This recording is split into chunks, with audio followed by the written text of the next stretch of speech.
Deuteronomy chapter 2 Wanderings in the Desert. Then we turned back and set out toward the desert along the route to the Red Sea, as the Lord had directed me. For a long time we made our way around the hill country of Seir. Then the Lord said to me, "You have made your way around this hill country long enough. Now turn north. Give the people these orders. You are about to pass through the territory of your brothers, the descendants of Esau, who live in Seir. They will be afraid of you, but be very careful. Do not provoke them to war, for I will not give you any of their land, not even enough to put your foot on. I have given Esau the hill country of Seir as his own.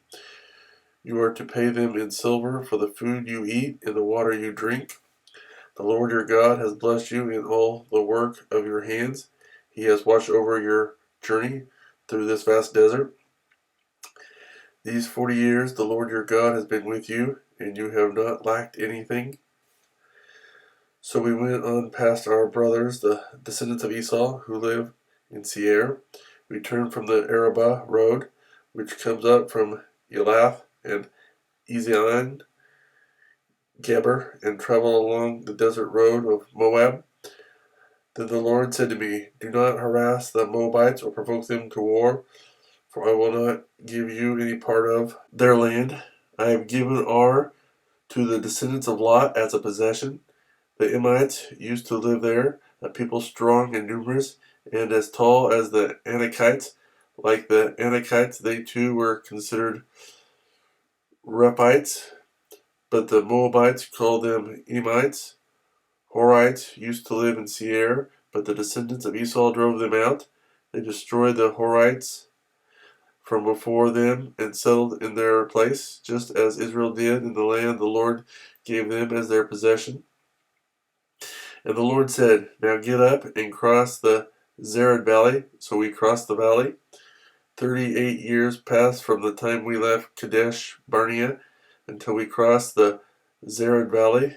By then, that entire generation of fighting men had perished from the camp, as the Lord had sworn to them. The Lord's hand was against them until he had completely eliminated them from the camp. Now when the last of these fighting men among the people had died, the Lord said to me, "Today you are to pass by the region of Moab at Ar. When you come to the Ammonites, do not harass them or provoke them to war, for I will not give you possession of any land belonging to the Ammonites. I have given it as a possession to the descendants of Lot." That too was considered a land of the Rephaites, who used to live there, but the Ammonites called them Zemunites. They were a people strong and numerous, and as tall as the Anakites. The Lord destroyed them from before the Ammonites, who drove them out and settled in their place. The Lord had done the same for the descendants of Esau, who lived in the Seir. When he destroyed the Horites from before them, they drove them out and have lived in their place to this day.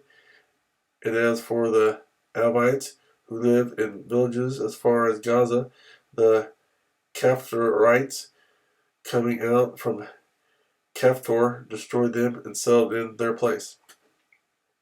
Defeat of Sihon, king of Heshbon. Set out now and cross the Arnon gorge.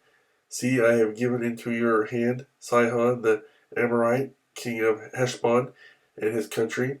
Begin to take possession of it and engage him in battle. This very day I will begin to put the terror and fear of you on all the nations under heaven. They will hear reports of you and will tremble and be in anguish because of you. From the desert of Kedemoth I sent messengers to Sihon, king of Heshbon, offering peace and saying, "Let us pass through your country. We will stay on the main road. We will not turn aside to the right or to the left.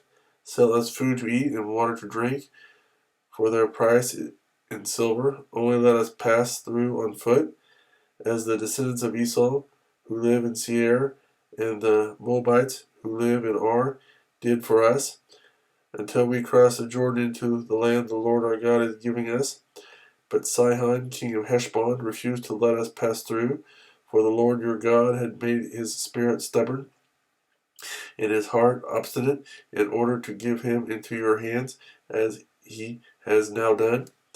The Lord said to me, See, I have begun to deliver Sihon and his country over to you, and I begin to conquer and possess his land. When Sihon and all his army came out to meet us in battle at Jahaz, the Lord our God delivered him over to us, and we struck him down, together with his sons and his whole army. At that time we took all his towns and completely destroyed them, men, women, and children. We left no survivors, but the livestock and the plunder from the towns we had captured we carried off for ourselves. From Aroer on the rim of the Arnon Gorge, and from the town in the gorge, even as far as Gilead, not one town was too strong for us. The Lord our God gave us all of them, but in accordance with the command of the Lord our God, you did not encroach on any of the land of the Ammonites, neither the land along the course of the Jabbok, nor that around the towns in the hills.